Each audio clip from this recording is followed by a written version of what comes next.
Hello everyone. Education अड्डा में आप सबका स्वागत है।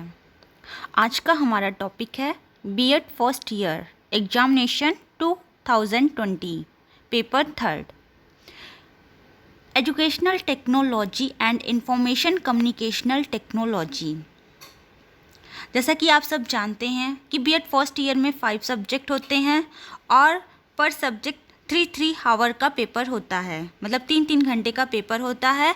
और मैक्सिमम मार्क्स जो होते हैं इसमें थ्योरेटिकल में 80 नंबर का होता है, रिटन एग्ज़ाम 80 नंबर का होता है, सब कुछ पेपर में लिखा रहता है। चलिए अगर हम पेपर डिस्कशन करें, केवल क्वेश्चन पेपर को एक्सप्लेन करेंगे और इसका सलूशन जो है हम किसी नेक्स्ट वीडियो में देंगे। तो हमारा क्वेश्चन क्या है, सभी खंड के उत्तर निर्देशानुसार दीजिए। Attempt all section as per instruction. इस सारे पेपर में, मतलब पांचों पेपर में 3 सेक्शन होते हैं, section A, section B, section C, जिसे खंड आ, खंड बा, खंड सा कहते हैं। सेक्शन ए जो होता है वो very short answer type question होता है, सेक्शन बी शॉर्ट और सेक्शन सी लॉन्ग। जो very short answer type question होते हैं उसमें पहले क्वेश्चन का 10 पार्ट होता है। Attempt all part of this question. Answer of each part in 25 word. जैसे 25 वर्ड आएगा इसका मतलब कि ये एक मार्क्स के होंगे। Each part carry 1 marks. इस प्रश्न के सभी भाग के उत्तर दीजिए। प्रत्येक प्रश्न का उत्तर लगभग 25 शब्दों में हो।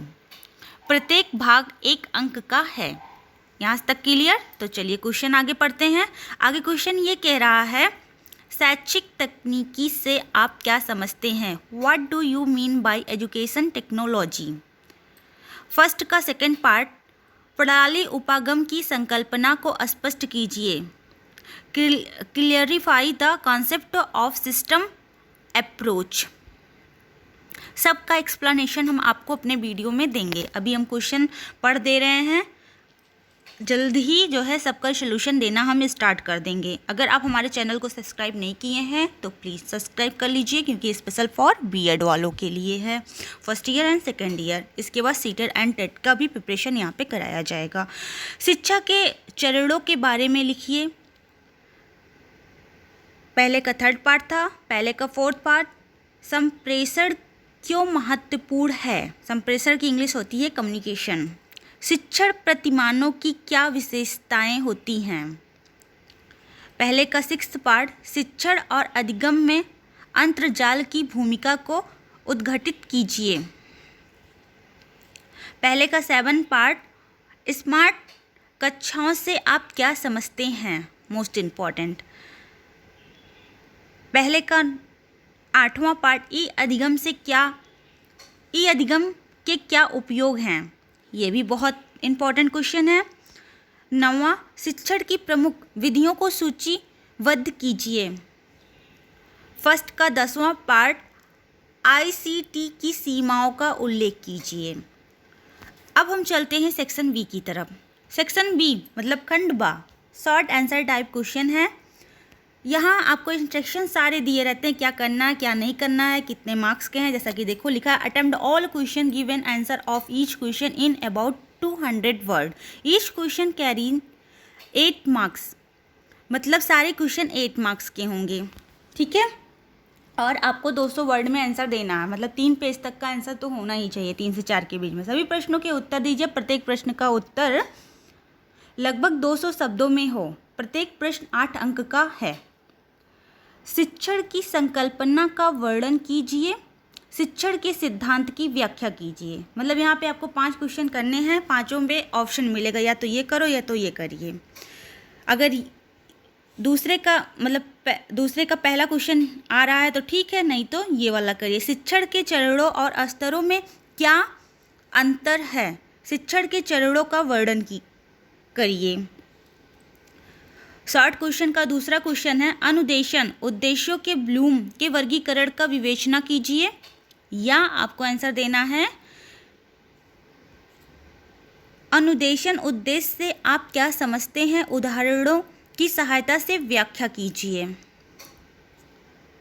सेक्शन बी का तीसरा क्वेश्चन है, संप्रेषण की प्रक्रिया को स्पष्ट कीजिए। प्रभावी संप्रेषण की शर्तों का वर्णन कीजिए। ये आता है इसका दीजिए, नहीं तो अपनी पसंद के एक शिक्षण प्रतिमान का वर्णन कीजिए। शिक्षण प्रतिमान मतलब मॉडल। सेक्शन बी का चौथा क्वेश्चन, परियोजना पद्धति से आप क्या समझते हैं? परियोजना पद्धति की विशेषताओं का उल्लेखन कीजिए। या आपको आंसर देना है, अभिक्रमित अधिगम को परिभाषित कीजिए। यह अधिगम में क्यों और कैसे सहायता करता है? सेक्शन सी का लास्ट क्वेश्चन मीन्स क्वेश्चन 5, क्या आप सहमत हैं कि संगणक अधिगम में सहायक है? आवश्यक शर्तों के साथ अपने तर्क दीजिए। या आपको देना है, IGNOU और UGC की भूमिका का परीक्षण शैक्षिक दूरदर्शन कार्यक्रमों के संपादन में कीजिए। ओके, अब हम चलते हैं सेक्शन सी की तरफ, मतलब खंड सा, जो कि लॉन्ग आंसर टाइप क्वेश्चन है। हम आप लोग से यही कहेंगे, आप लोग अपने क्वेश्चन पे आंसर पेपर की स्टार्टिंग आप लॉन्ग से ही करिए, नहीं तो अधिकतर क्या होता है, क्वेश्चन छूटने की संभावना हो जाती है कुछ। और ये जो है, इसमें आपको 4 ऑप्शन दिए रहेंगे, जिसमें से 2 क्वेश्चन केवल करना रहेगा और ईच क्वेश्चन जो है 15 मार्क्स के हैं। Attempt all 2 questions, give an answer of each question in about 500 word. Each question carries 15 marks. किन्हीं 2 प्रश्नों के उत्तर दीजिए। प्रत्येक प्रश्न का उत्तर लगभग 500 शब्दों में हो।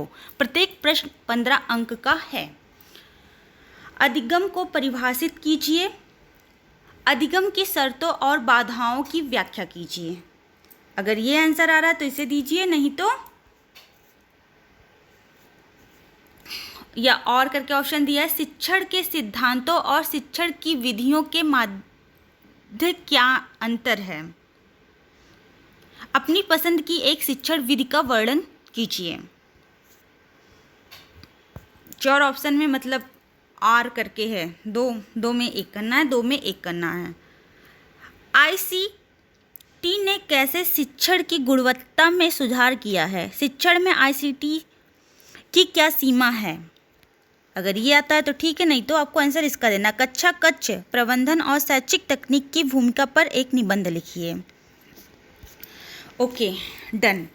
क्वेश्चन पेपर तो हमारा डन हो गया। स्टूडेंट, अगर आपके दिमाग में कोई क्वेश्चन है या आपको लगता है कि मैम इस टॉपिक पर वीडियो बनाएं, तो प्लीज़ कमेंट बॉक्स में जाके आप कमेंट करिए और अपना क्वेश्चन पूछिए। जहाँ तक हो सकेगा हम आपके क्वेश्चन का जवाब देंगे या उस पर वीडियो बनाएंगे। और जो भी हमारा एक्सपीरियंस रहा है, धीरे धीरे करके हम इस चैनल के माध्यम से अपना सारा एक्सपीरियंस इसमें डाल देंगे। मतलब बीएड से रिलेटेड आपको सारी जानकारियाँ यहाँ इसी प्लेटफॉर्म पे मिल जाएगी। तो हमारा आपसे निवेदन यही है कि अगर आपने मेरे चैनल को सब्सक्राइब नहीं किया तो प्लीज़ आप मेरे चैनल को सब्सक्राइब कर लीजिए और नोटिफिकेशन बेल दबाना मत भूलिएगा, जिससे मैं जो भी वीडियो बनाऊँ सबसे पहले आप तक पहुँचे। अब हम मिलते हैं किसी नए टॉपिक के साथ, तब तक के लिए धन्यवाद।